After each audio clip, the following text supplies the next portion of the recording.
আমরা বেশিরভাগ মানুষ রমজান মাসে ফজর নামাজ পড়ে এসে ঘুম দেই। আপনার যদি রাতে ঘুম না পুরে আবার দিনে ডিউটি থাকে, ঘুম একটু যদি যাওয়াই লাগে, তো ফজরের পর পর ঘুমাবেন না। আলহামদুলিল্লাহ, আমাদের বাসায় আমরা এটার প্র্যাকটিসটা প্রতি বছর খুব হার্ডলি করার চেষ্টা করি। ফজরের পর পর কোনো ঘুম নেই, ফজরের পর একটু কোরআন তেলাওয়াত করেন। প্রথম প্রথম চোখ ভেঙে আসবে, কারণ আপনি ভোর রাতে উঠছেন, অভ্যাস নাই। তো যাতে চোখে ঘুম না আসে সেজন্য নানান বুদ্ধি বাইর করেন, করে ঘুম দূর করেন, একটু উঠবস করেন। ওই টাইমে বসে ফজরের পরে আপনি তেলাওয়াত করেন, জিকির আজকার করেন, সকাল সন্ধ্যার দোয়াগুলো পড়েন, এটা দোয়া করেন, রমজানের কিছু আমল করেন। এশরাকের নামাজের ওয়াক্ত হয়ে গেছে, 2 রাকাত নামাজ পড়ে এরপর আপনি পারলে দরকার হলে শুয়ে যান, কিন্তু ফজরের পর পর শুয়ে যাবেন না। এটা একটা ভুল, কারণ নবী করিম সাল্লাল্লাহু আলাইহি সাল্লাম সকালের এই সময়টার জন্য দোয়া করেছেন, আল্লাহুম্মা বারিক লি উম্মতি ফি বুকুরিহা, আল্লাহ আমার উম্মত জন্য সকালের সময়টাতে বরকত দান করুন। আর ওই সময় আপনি ঘুমায় থাকছেন। তো রমজান মাসে আমরা এটা একটা ভুল করি, এটা আমরা করব না যথাসম্ভব। অনেকে রমজান মাসে সাহারির খাবার এমন ভাবে খায়, এক সময় আমরা দেখেছি ছোটবেলায় যে অনেক মুরব্বীরা আছেন রাত 12টা 11টার দিকে উঠে সাহারি খেয়ে তারপর শুয়ে পড়েন। এটা যেমন একটা ভুল ছিল, সাহারি হলো শেষের দিকে খাওয়া উত্তম, ওনারা খাইতেন আগে। অতিরিক্ত সতর্ক যেটাকে বলে, এত আগে কেন খায়? যে শেষের দিকে খাইলে রোজা হয় না, না হয়, জন্য 12টার সময় 4-5 ঘন্টা আগে খাইয়ে ফিরে দিলাম। এটা হলো বেশি সতর্ক হওয়া। বেশি সতর্ক হওয়া বুঝেন? এক লোক দোতলায় শুয়ে আছে ফ্লোরে, তো একটু পর পর মাথা উপর দিকে উঠে ফেলতেছে।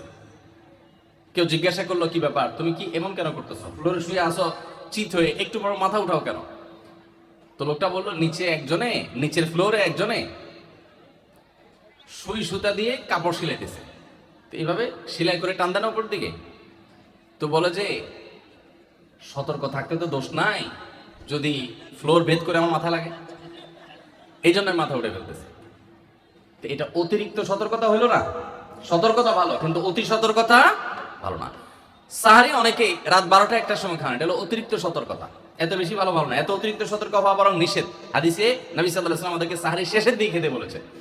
এখন আরেকটা ভুল হলো, অনেকে সাহারি এত শেষে খান যে মুয়াজ্জিনের সাথে ওনার কম্পিটিশন হয়।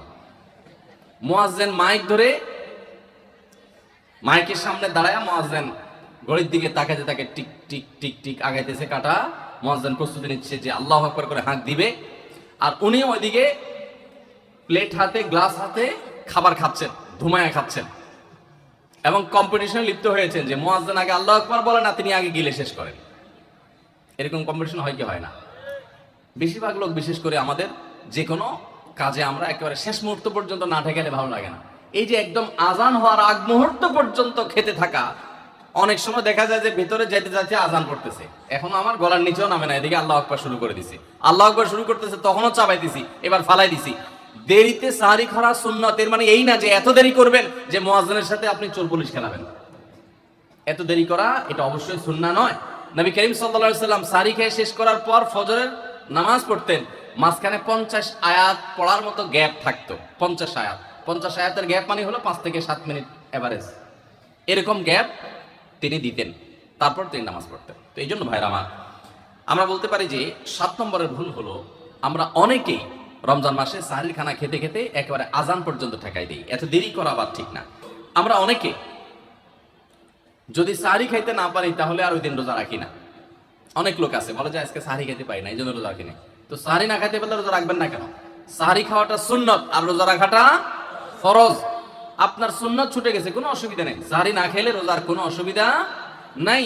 সাহারি খাওয়াটা উত্তম। নবী সাল্লাল্লাহু আলাইহি ওয়াসাল্লাম বলেছেন, তাসাহারু ফাইন্না ফিস সাহুরি বারাকা, তোমরা রাতের শেষ বেলার খানাটা, সাহারি খানাটা খাবা, এটাতে বরকত আছে, কল্যাণ আছে। দুপুরের খানায় বরকতের কোনো ঘোষণা নাই, অন্য কোনো খানায় বরকতের কোনো ঘোষণা নাই, কিন্তু সাহারির খানাতে বরকতের ঘোষণা আছে। এই জন্য আমরা সাহারির খানাটা মনে না চাইলেও অল্প স্বল্প কিছু হলেও মুখে দেওয়ার চেষ্টা করব, কারণ সেখানে বরকত আছে, কল্যাণ আছে। কিন্তু কোনো কারণে সাহারি মিস হয়ে গেছে, ঘুম থেকে উঠতে পারেন নাই, আজান হয়ে গেছে, তাহলে এই অজুহাতে রমজানের ফরজ রোজা না রাখার কোনো সুযোগ নাই। কষ্ট একটু বেশি হতে পারে ওই দিন, তাতে কিছুই হবে না, আমরা একেবারে মরে যাব না। ধৈর্য ধরা শিখতে হবে। ইমানদারকে আল্লাহ তাআলা সবর করা শেখাচ্ছেন রমজানের মাধ্যমে। এই জন্য ভাইরা, কোনোদিন সাহারি মিস হইলে ওই দিন রোজা মিস করা যাবে না। সাহারিতে আমরা বেশিরভাগ মানুষ একটা সুন্নাত আমল করি না, সেটা হলো খেজুর খাওয়া। সন্ধ্যার সময় ইফতারিতে যখন আমরা সাহারি খাই, তখন তো সবাই আমরা জানি, আমরা ইফতারিতে যখন খেজুর খাই তখন তো আমরা সবাই মোটামুটি জানি যেটা সুন্নাত। কিন্তু সাহারিতে খেজুর খাওয়া যে সুন্নত, এটা ম্যাক্সিমাম মানুষ আমাদের দেশে এখনো জানেন না। নবী করিম সাল্লাল্লাহু আলাইহি ওয়াসাল্লাম বলেছেন, নি'মা সাহুরুল মুমিনি আত-তামার, ঈমানদারের সবচাইতে উত্তম সাহরি হলো খেজুর। আপনি ভাত খান, ডাল খান, গোশত খান, মাছ খান, যাই খান, এক পিস খেজুর আপনি যদি অন্তত সাহরিতে খান, তাহলে এটার কারণে একটি সুন্নাত জিন্দা করার সওয়াব পাবেন। খেজুরে প্রচুর পরিমাণ এনার্জি, খাদ্য শক্তি থাকে, এটা আমাদের জন্য নানা দিক থেকে উপকারীও বটে। এই জন্য ইফতারিতে আপনি খেজুর খাওয়ার কথা জানেন, অথচ হাদিসে শুধু ইফতারিতে না, সাহরিতেও খেজুর খাওয়ার নির্দেশনা দেওয়া হয়েছে। এই জন্য এটা একটা ভুল যে আমরা অনেকে সাহরিতে যে খেজুর খেতে হয় এটা জানি না। সাহরির সময়, ভোর রাতের সময়টা হলো দোয়া কবুলের সবচেয়ে মোক্ষম সময়। 24 ঘন্টার ভিতরে দোয়া কবুলের সবচেয়ে আদর্শ সময়, যে সময়ের দোয়া কবুলের সম্ভাবনা সবচেয়ে বেশি, সেটা হলো ভোর রাতের সময়টা। আল্লাহ সুবহানাহু ওয়া তাআলা ডেকে ডেকে বান্দার ক্ষমা ঘোষণা করেন, বিপদ আপদ দূর করেন, অসুখ বিসুখ দূর করেন। এই সময়টা হলো রাতের শেষ প্রহর, ফজরের আগের সময়টা, তাহাজ্জুদের সময়টা। 11 মাস ধরে আমরা নানা ব্যস্ততার অজুহাতে আমাদের তাহাজ্জুদ পড়ার সুযোগ হয় না, ভোর রাতে ওঠার সুযোগ হয় না। ভাইরা আমার, রমাদানের মাস, আপনি তো সাহরি খেতে প্রায় প্রতিদিনই উঠছেন।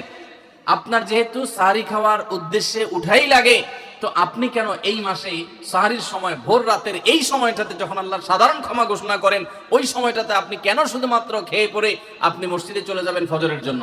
অবশ্যই আপনি সাহরি খেতে উঠলে 2-5 মিনিট সময় বের করে বিশেষভাবে আল্লাহর কাছে দোয়ায় মনোনিবেশ করবেন। আমাদের একটা বড় ভুল হলো সাহরির এই সময়টাকে দোয়ায় আমরা মনোনিবেশ করি না। সম্ভব হলে 2 রাকাত নামাজ পড়েন, 4 রাকাত নামাজ পড়েন। সেটা যদি না পারেন, তো সাহরির খানার শেষে অথবা আগে আপনি আপনার রুমে গিয়ে লাইট বন্ধ করে নিরিবিলি জায়গায় একটু আল্লাহর কাছে হাত তুলে একটু চোখের পানি ফেলে চান, দোয়া করেন। দোয়ার এই সুযোগটা 11 মাস আপনি পান না, রমজান মাসে সাহরির উসিলায় পেয়েছেন, তো আপনি সেই সুযোগটা কেন হাতছাড়া করবেন? আমি বিনয়ের সাথে বলতে চাই, একজন মানুষের জন্য আমরা এই সুযোগটা হাতছাড়া না করি। আমি পারতপক্ষে কোনোদিন এই সুযোগটা হাতছাড়া করি না ভাইরা। যেদিন কিছুই করতে পারি না, ওইরকম দোয়া করার সময় হয়তো নাই, কোনো কারণে দেরি হয়ে গেছে উঠতে উঠতে, ওই দিন খাইতে খাইতে মনে মনে দোয়া করার চেষ্টা করি, প্লেটটা ধুইতে ধুইতে দোয়া করার চেষ্টা করি। কারণ মুয়াজ্জিন ফজরের আজান যখন দেন, ওয়াক্ত যখন হয়, তার আগ মুহূর্ত পর্যন্ত আল্লাহ তাআলা দুনিয়ার আসমানে এসে তারপরে বান্দাকে ডেকে ডেকে বলেন, আল্লাহ মিন মুবতালান, তোমাদের মধ্যে কেউ কি অসুস্থ আছো, ফাআফিয়াহু, আমি তাকে সুস্থতা দান করব। আল্লাহ মিন মুস্তাগফিরিন ফাগফির লাহ, তোমাদের মধ্যে কেউ কি আছো ক্ষমা প্রার্থনাকারী, আমি তাকে ক্ষমা করে দিব। এভাবে ডেকে ডেকে আল্লাহ তাআলা দিতে থাকেন।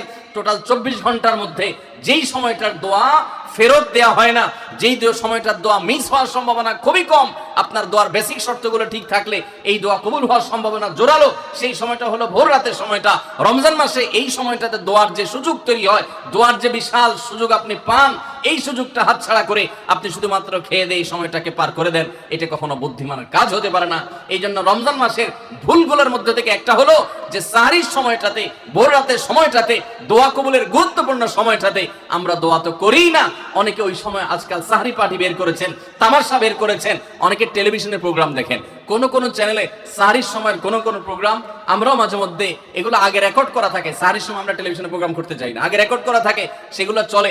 এগুলো হলো তাদের জন্য যারা টেলিভিশনে হারাম জিনিস দেখবে, ওই টাইমটাতে সে যেন হারাম জিনিস না দেখে ভালো কিছু দেখে। আপনাদেরকে আমরা বলবো, কখনো ওই ভোর রাতের ওই সময় ইসলামিক প্রোগ্রামও দেখতে যাবেন না। আপনি ওই সময়টাতে আল্লাহর সাথে কথা বলবেন, ওই টাইমটা ইবাদতের সময়, ওই টাইমটা দোয়া এবং রোজাদারির সময়। আমরা বেশিরভাগ মানুষ এই ভুলটা করি যে রমজানে আল্লাহর কাছে পাওয়ার এই বিশাল সুযোগ